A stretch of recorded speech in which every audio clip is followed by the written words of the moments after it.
오늘 하나님을 기억하라 하는 제목으로 함께 말씀을 나누려고 합니다. 이스라엘 백성들이 광야 생활을 거의 마쳐갈 즈음에 가나안을 눈앞에 둔 시점에서 모세는 다시 한번 광야에서 태어난 신세대들을 위해서 하나님이 주셨던 율법의 말씀을 가르치고 설교하게 됩니다. 특별히 광야에서 먹었던 만나, 그리고 그들이 고생한 것, 이것이 백성들을 겸손하게 낮추고 하나님만 신뢰하도록 그렇게 훈련하신 것이라고 설명합니다.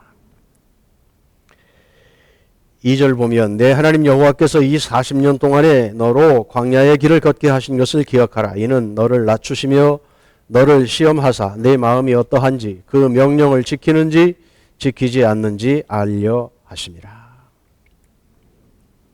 하나님께서 우리들의 연약함을 다 아실 터인데 그들의 마음을 이렇게 판단하고 또 하나님께 마음을 두게 하기 위하여 이 과정을 이끌어 오셨다는 말씀입니다. 16절의 말씀을 보아도 이는 다 너를 낮추시며 너를 시험하사 마침내 내게 복을 주려 하심이라. 하나님이 광야 40년 동안의 생활을 이끌어 가시는 것이 가데스 바네아에서 믿음으로 행하지 못했던 그들을 벌하시는 것, 그것만이 다가 아니라 그 화를 변하여 복이 되게 하시는 하나님께서 그들을 복 주시기 위하여 광야에서 하나님의 사람으로 훈련해 가셨다. 그렇게 설명하고 있습니다. 우리가 아는 것처럼 만나는 광야 생활을 하는 동안 그들이 먹어야 하는 주 양식이었습니다. 그날 하늘에서 내리는 그 만나를 거두어 그날 먹었습니다. 욕심을 부려서 더 많이 거두면 썩어버렸습니다. 안식일에는 거두지 않는 대신에 그 전날에 이틀 분량을 거두어도 썩지 않았습니다. 하나님께서 하시는 일이라는 것을 보여주는 것이지요. 만나를 순종하는 그 과정에 하나님 말씀을 어떻게 지켜야 하는지를 배우게 한 것입니다. 4절을 보면 그들이 광야에서 지내는 40년 동안 의복이 헤어지지 않고 발도 부르트지 않았다고 기록하고 있습니다. 하나님의 특별한 보호와 인도하심 가운데 살았다는 말입니다. 조금 깊이 생각해 보면 40년 동안 똑같은 옷 입었으면 여자들은 참 재미없었겠다. 옷 갈아입는 재미도 없고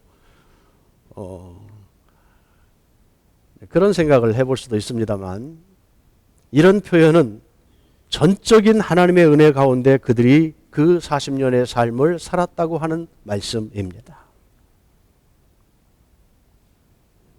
그쯤 되면 그들이 관심을 갖고 날마다 살아가는 그 삶의 이유가 하나님과 교제하며 하나님을 기쁘게 하기 위한 목적으로 그렇게 좀 바뀔 법도 한데, 우리가 아는 것처럼 그들은 먹고 마시는 문제 때문에 많이 불평했습니다. 그래서 1절도 보면 내가 오늘날 명하는 모든 명령을 너희는 지켜 행하라. 그리하면 너희가 살고 번성하고 여호와께서 너희 열조에게 맹세하신 땅에 들어가서 그것을 얻으리라. 그들의 부모들이 어떻게 살았는지를 옆에서 보았기 때문에 하나님이 원하는 것이 무엇인지를 다시 한번 말씀해 주시는 신명기서입니다. 말씀에 대한 순종을 강조하는 것이죠. 그리고 그 하나님을 기억하라는 것입니다. 모세는 장차 가나안에 들어가서 풍요로운 생활을 하게 될 때에 교만하거나 은혜를 잊어버리지 말라고 말합니다. 12절 14절 보면 내가 먹어서 배부르고 아름다운 집을 짓고 거주하게 되며 또 내 소와 양이 번성하며 내 은금이 증식되며 내 소유가 다 풍부하게 될 때에 내 마음이 교만하여 내 하나님 여호와를 잊어버릴까 염려하노라. 고생을 많이 한 사람들은 생활이 좀 풀려도 그것을 인조할 줄 모르는 그런 면들이 없지 않아 있습니다만, 광야에서 너무 고생하다 보니 풀어져서 이제는 되었다. 이제는 우리 나름대로 살아도 되겠다. 그렇게 될까 봐 미리 경고하고 있는 것입니다. 그리고 17절 18절에서도 그렇게 말합니다. 그러나 내가 마음에 이르기를 내 능력과 내 손의 힘으로 내가 이 재물을 얻었다 말할 것이라. 내 하나님 여호와를 기억하라. 그가 내게 재물 얻을 능력을 주셨습니다. 항상 하나님을 기억하라는 말씀입니다. 자기 능력, 자기 재주로 사는 것 같지만 그것조차도 하나님이 허락하신 것이며 공급하신 것이라는 믿음의 고백을 하라고 하는 말씀입니다. 하나님은 그래서 안식일과 안식년 제도를 주었습니다. 안식일에 돈 벌지 않아도 먹고 살고 안식년에 농사하지 않아도 풍성하게 먹고 살 수 있다는 비밀을 하나님을 의지하는 데에서 경험하게 했던 것입니다. 하나님이 먹이고 입힌다는 경제 원칙을 따르게 하셨습니다.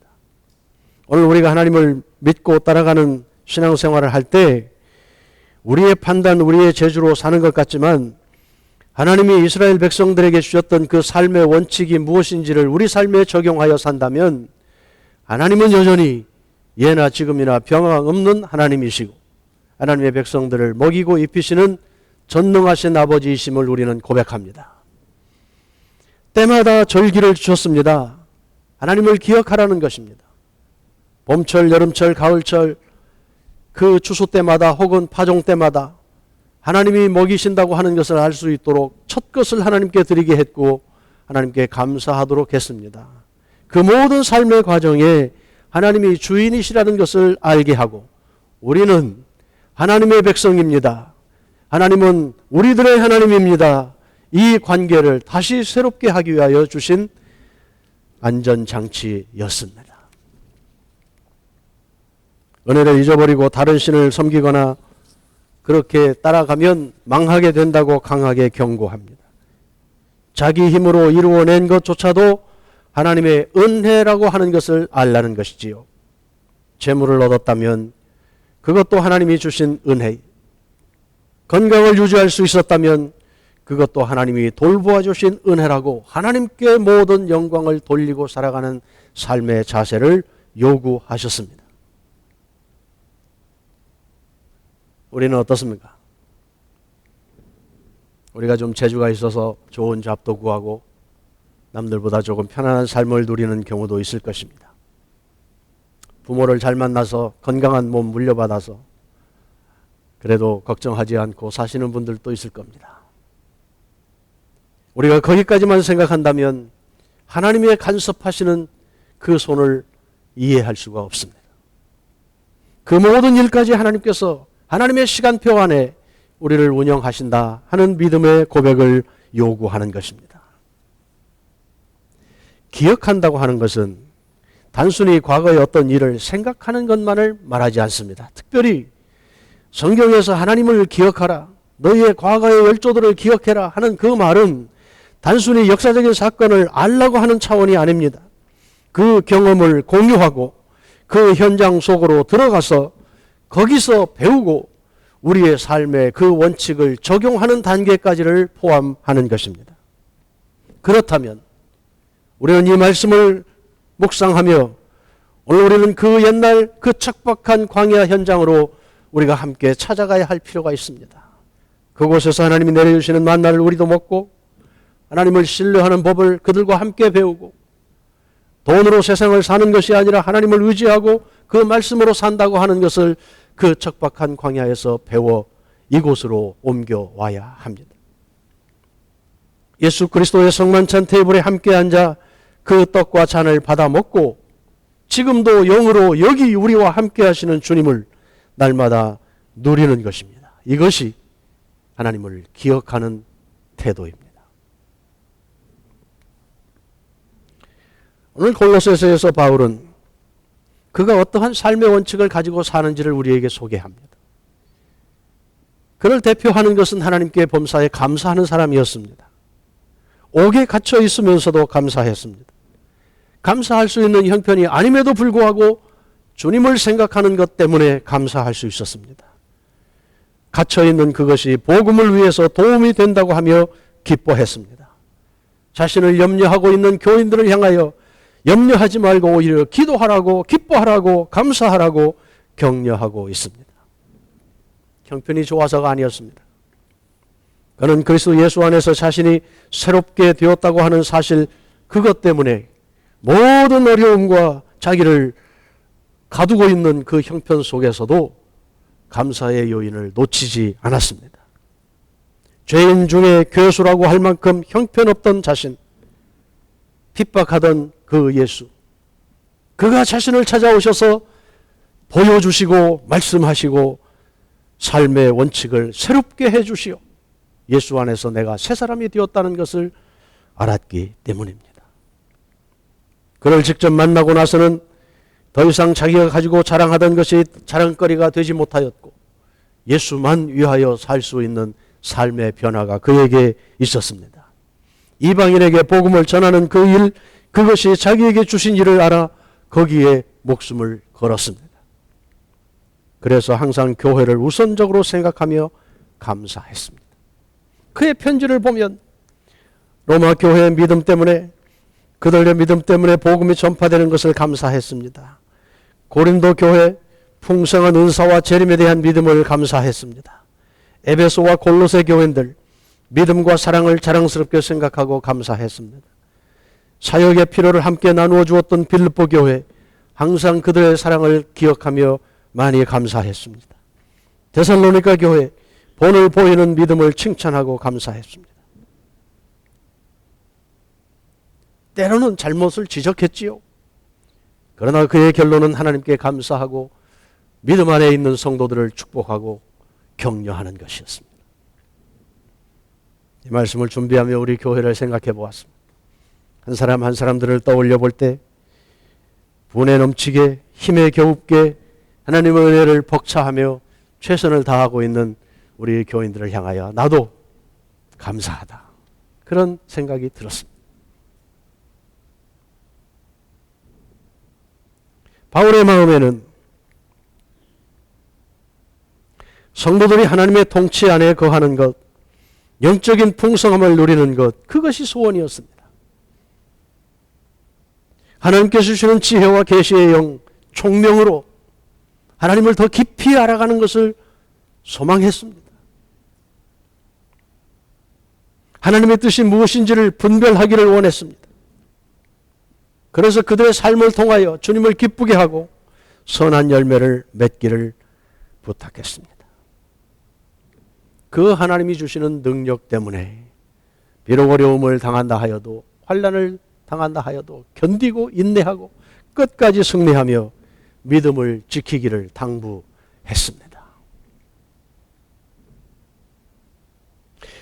신약시대를 살아가는 우리들은 예수 그리스도의 대속의 은혜를 기억해야 합니다. 하나님께서 예수 그리스도를 통하여 우리를 속량하셨다, 거룩하게 하셨다.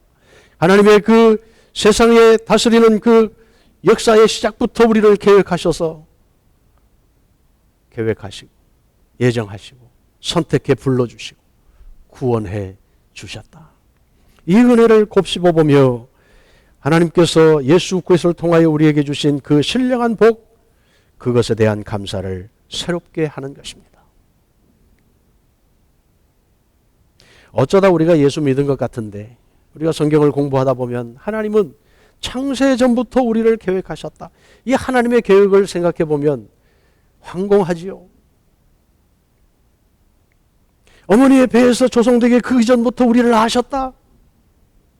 하나님 생각이, 이미 계획이 있다는 거예요.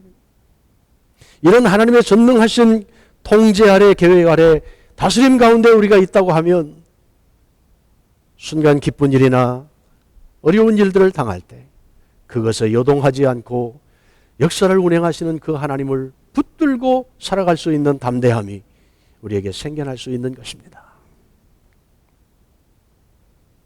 예수 그리스도를 통하여 우리를 의롭게 했다. 죄 가운데 있는 우리를 건져내어 하나님의 사람 되게 했다. 빛 가운데 있는 우리를, 어두움 가운데 있던 우리를 빛으로 인도하셨다. 마귀의 종되었던 우리를 하나님의 자녀 되게 하셨다. 이 신분의 변화를 생각하여도 우리는 하나님이 우리에게 주신 영적인 축복을 감사하지 않을 수 없습니다. 뿐만 아니라 우리의 약함을 아시고 성령을 보내셔서 우리를 권면하시고 기록된 말씀을 통하여 우리에게 가르쳐 주시고 교회 공동체를 주셔서 함께 더불어 하나님의 백성으로 살아가도록 하시고 우리를 이렇게 순간순간 격려하며 일어서도록 힘을 주시는 하나님을 어찌 우리가 감사하지 않을 수 있습니까? 광야 백성들이 만나를 먹으면서 하나님을 경험하고 알게 되었다면 우리는 생명의 떡이신 예수 그리스도 그분을 믿고 하나님의 자녀로 살아가는 것입니다. 죄에서 우리를 구원하시고 죽음에서 부활시키시고 영원한 시간을 함께 살게 하시려고 몸을 입고 오셔서 우리를 살려내신 그분, 우리의 주 예수 그리스도 있습니다. 우리는 이분을 믿고 있는 거예요. 이분을 모시고 살아가는 거예요. 이분이 우리 삶의 중심에 계시게 하는 거예요. 그래서 예수 그리스도를 기억한다고 하는 것은 그분이 우리의 모든 것을 통치하도록 내어드리는 그러한 관계를 말하는 것이지요.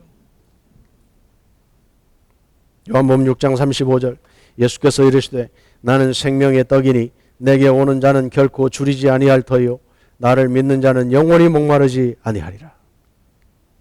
결코 줄이지 아니할 것이며 영원히 목마르지 아니할 것이다. 주님의 말씀입니다. 우리들에게 주시는 주님의 말씀입니다. 결코 목마르지 않고 결코 배고프지 않고 우리가 그렇게 먹고 살기 위하여 힘쓰고 애쓰는 그 삶의 문제를 주님이 해결해 주신다는 약속입니다. 할렐루야. 이 말씀을 우리가 붙들고 하루하루를 살 수 있다면, 그가 우리의 생명의 떡이며 만나임을 고백할 수 있다면 우리의 삶이 주님과 함께하는 기쁨을 누릴 수 있을 것입니다. 성찬의 떡을 먹고 잔을 마실 때마다 그리스도의 대속의 죽음을 기념하고 기억하고 우리는 그가 하신 구원의 사역에 대하여 감사를 합니다. 그리고 잊어버리는 것이 아니라 그것이 우리의 에너지가 되어 우리의 삶의 원동력이 되어 우리의 삶을 복되게 하며 하나님과 함께하는 삶을 살아가도록 격려해 주시는 귀한 힘이 되는 것입니다. 사실 광야 백성들의 불평이 먹는 것 마시는 것이었다면 오늘 이 첨단 시대를 살아가는 우리들도 우리가 고민하는 것은 어떻게 좀 잘 먹고 살까? 이거 아니에요. 하루 세 끼 먹었으면 되었다. 그러니 이 정도면 만족하다. 그리고 자기의 삶의 목적을 분명히 붙들고 거기에 올인하는 사람은 문제를 해결한 사람입니다. 사실 우리의 모든 그 최선을 다하지 못하는 원인은 먹고 사는 문제입니다. 직장 생활, 돈 버는 일, 더 좋은 나은 삶을 위해서 수고하는 것. 그거 아닙니다. 그런데 그 문제를 하나님께서 책임져 주신다고 믿고 그것을 하나님께 맡길 수 있다면 우리는 그리스도와 함께 영생을 누리는 자로 지금 이 환경 속에서도 감사하며 살 수 있는 것입니다. 할렐루야. 기왕 우리 신앙생활 하는데 이미 열쇠를 우리에게 주셨는데 이것을 좀 우리 삶에 적용하고 연습하고 그래서 기쁨으로 주님 안에 그 삶을 누리며 살아가는 영원히 배부르고 목마르지 않는 풍성한 생활의 비밀을 누리며 살아가는 주의 백성들이 되기를 축원합니다. 그리고 그 구원의 은혜에 감사하여 이제는 우리의 울타리를 넘어 이웃을 돌보며 하나님의 마음을 기쁘게 하기 위하여 살아가는 것. 성령 안에서 하나님이 그렇게 소원하는 영혼 구원을 위해서 때를 얻든지 못 얻든지 복음을 전하려고 노력하는 그 삶의 원칙, 그것을 붙들고 씨름할 수 있는 저와 여러분이 될 수 있기를 원합니다. 왜요? 우리는 떡만으로 살 수 있는 존재가 아니기 때문이에요. 하나님의 입에서 나오는 말씀 가지고 사는 거예요. 하나님 안에서의 기쁨을 누리고 하나님과의 관계성 안에서 만족을 누리는 영적 존재이기 때문에 그렇습니다. 그래서 하나님이 우리의 힘과 능력이 된다고 고백하는 것. 그래서 그 말씀 붙들고 순종하려고 노력하는 것입니다. 그래서 하나님의 나라와 의가 우선이라고 고백하며 우리의 삶을 조정하고 통제하고 우리의 마음을 그렇게 관리해 가는 것이지요. 이것이 신앙생활입니다. 내가 할 수 있는 부분에서만 하나님께 드리는 것, 그것을 헌신이라고 말할 수는 없을 것입니다. 나의 형편, 옥에 갇힌 그 형편이지만 주께서 나와 함께 하시는 그것 때문에 감사할 수 있는 의지적인 감사, 그것이 신앙 고백 아니겠습니까? 그것이 하나님을 기억하는 것입니다. 오늘 우리가 드리는 예배, 정한 예배 시간에 와서 앉아있는 그것만이 예배가 아닐 것입니다. 이 예배의 주인이 되시는 하나님을 이해하고 기대하고 우리와 함께 하시는 그분을 사랑하고 말하고 감정을 나누고 나의 형편을 아뢰고 그분이 하시는 말씀을 듣고 이 거룩한 교제가 예배 아니겠어요? 하나님이 행하신 구원의 일을 기억하고 감사하는 것이죠. 지나온 날들에 대한 감사뿐만 아니라 앞으로 하나님께서 우리를 통하여 일하실 그 하나님의 일을 바라보고 믿음으로 고백하고 우리의 내일을 주님에게 의탁하는 것, 그것이 예배이며 감사입니다. 풍성함을 주신 것에 대한 감사는 물론이고 절망할 수밖에 없는 형편 속에서도 하나님의 신실하심을 믿고 감사하고 의지하는 것, 그것이 믿음입니다. 천국에서의 예배를 지금 우리는 앞당겨 여기서 연습하며 하나님과 함께 하는 것입니다.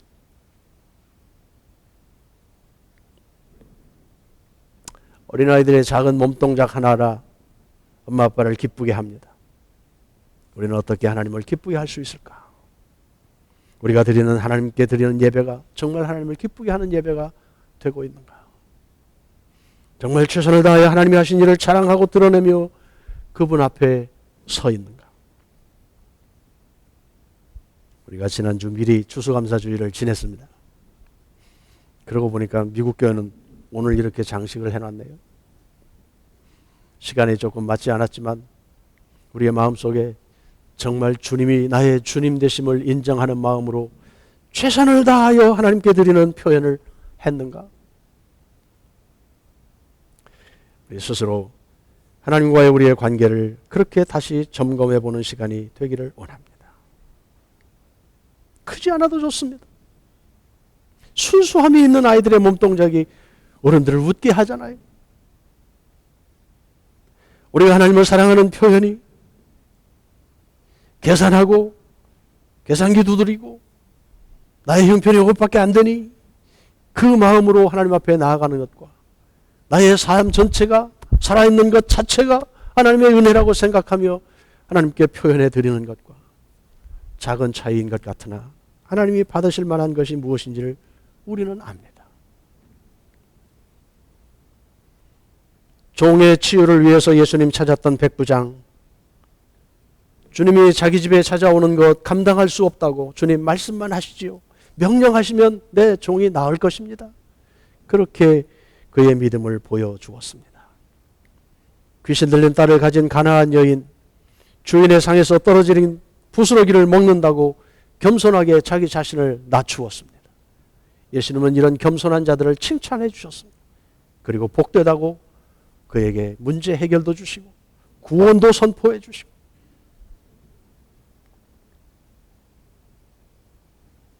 베세다 들녘에서 자기 도시락을 아낌없이 내어놓은 어린아이, 그 볼품없는 보리떡 몇 개, 물고기 몇 마리, 주님의 손에 들려질 때 수많은 군중을 배불리 먹였습니다. 우리가 하나님께 예배하는 것, 표현해 드리는 것, 물질을 구분하여 하나님께 드리는 것, 봉사하고 헌신하는 것, 이것들이 때로는 우리 최선을 다하지 못하는 연약함도 있고 미진한 것들이라 할지라도 주님을 사랑하는 그 마음으로, 최선을 다하는 마음으로 어린아이의 헌신과 같은 자세로 주님 손에 올려드리면 주께서 그것을 통하여 하나님의 나라를 이루어가는 일에 능력 있게 사용하실 것을 기대합니다. 하나님을 기억하고 감사하고 예배하고 하나님의 사람으로 삶을 살려고 몸부림하는 우리 교회를 통하여 하나님께서 지금도 역사를 진행하시고 능력 있게 우리를 사용해 주실 것을 믿습니다. 많은 사람이 주께 돌아오도록 사용해 주실 것입니다. 기도합니다. 하나님 아버지, 이 감사의 기간에 하나님을 기억하고 우리를 구원하여 주신 그 은혜를 다시 생각해 봅니다. 거저 받은 것들이기에 우리가 잊어버리기도 하고 그 가치를 잘 이해하지 못하는 부분도 있습니다. 그러나 우리가 삶을 유지하기 위하여 수고하고 애쓰는 그 먹는 문제, 그것조차도 영원히 배부르고 목마르지 않는 풍성한 생활 보장하여 주신 것 기억할 때 하나님이 우리를 얼마나 사랑해 주시는지를 알겠습니다. 우리는 그 말씀을 붙들고 순종하며 우리의 삶에 적용하여 이제는 머리로만이 아닌 삶으로 하나님과 함께하는 삶을 누리기를 소원합니다. 고백하고 아는 것만큼 행동하고 그렇게 주님을 우리 삶의 중심의 주인으로 모시는 변화들이 우리에게 더 경험되게 하여 주시옵소서. 그래서 하나님, 은혜 안에 우리가 즐거워하며 사는 것뿐만 아니라 하나님께서 세상을 다스리는 이 역사를 진행하실 때에 우리를 손과 발로 능력 있게 사용하셔서 더 많은 사람을 살리고 생명을 나누며 하나님의 나라를 맛보게 하는 그 일을 우리를 통하여 나누어 주도록 하나님 저희들을 사용해 주시기를 원합니다. 가정들, 삶의 터전들, 또 우리가 더불어 살아가는 이 모든 관계들을 주님 사용하셔서 오늘도 여전히 전능하신 하나님, 역사의 주인 되신 하나님, 생명을 주관하시는 하나님, 우리의 필요를 채워주시는 아버지, 그 관계를 마음껏 누리며 살아가는 우리 되도록 최은혜를 허락하여 주시옵소서. 예수님의 이름으로 기도합니다. 아멘.